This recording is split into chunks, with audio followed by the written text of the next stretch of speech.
Genellikle havanın -4 derecenin altına düştüğü yerlerde şu anki teknolojik araçlarda da uyarı veriyordur. Kış lastiği, kış simgesi.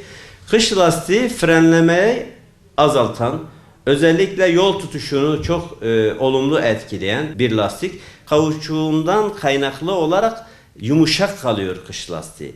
Yaz lastiği veyahut da mevsimsel lastik kullandığımızda kışın eksi derecede soğuk havada lastik sertleşir. Sertleştiği için de yol tutuşu olmaz. O yüzden soğuk havaya dayanıklı olan lastikler kullanmalıyız. Bu da kış lastiği olmuş oluyor. Biz bunu sürücülerimize her zaman tavsiye ediyoruz. Kış lastiğinin araca şu faydası var. Karlı, buzlu havalarda yol tutuşunu, araçtaki kaymayı önlüyor. Yumuşak bir bileşenden oluştuğu için yol tutuşunu çok daha sağlam bir şekilde, kontrollü bir şekilde sağlama imkanı veriyor bize kış lastiği. Bölgeden bölge araç kış şartlarına uygunluk düzeyi farklıdır. Soğuk iklimde yaşadığımız için, biz Siirt için baz alıyoruz bunu.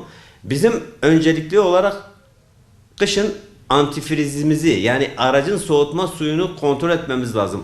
-50 dereceye dayanıklı antifriz eklememiz gerekiyor bizim. Antifriz eklemediğimizde, aracın bakımını zamanında yapmadığımızda ne olur?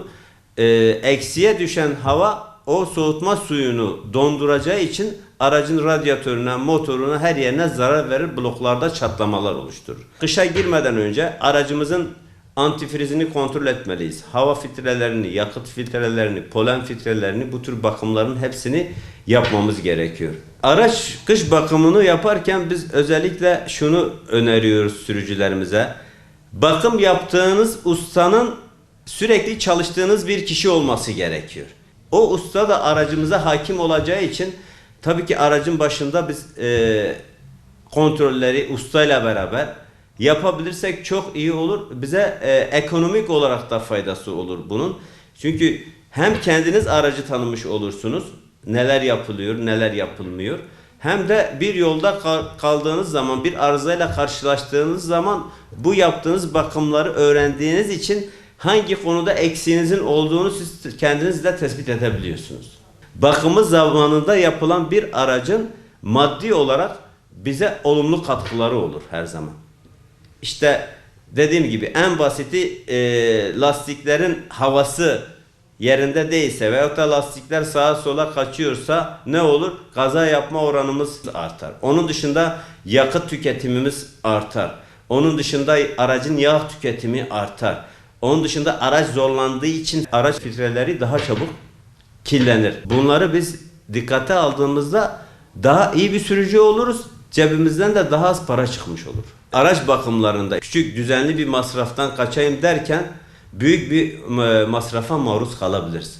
O yüzden araç bakımlarını lütfen zamanda yapalım. Özellikle kış bakımı çok önemli.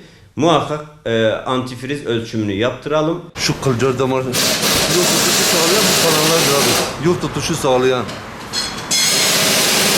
Bir lastikte kılcal damar sayısı çoğalırsa yol tutuşu da artar.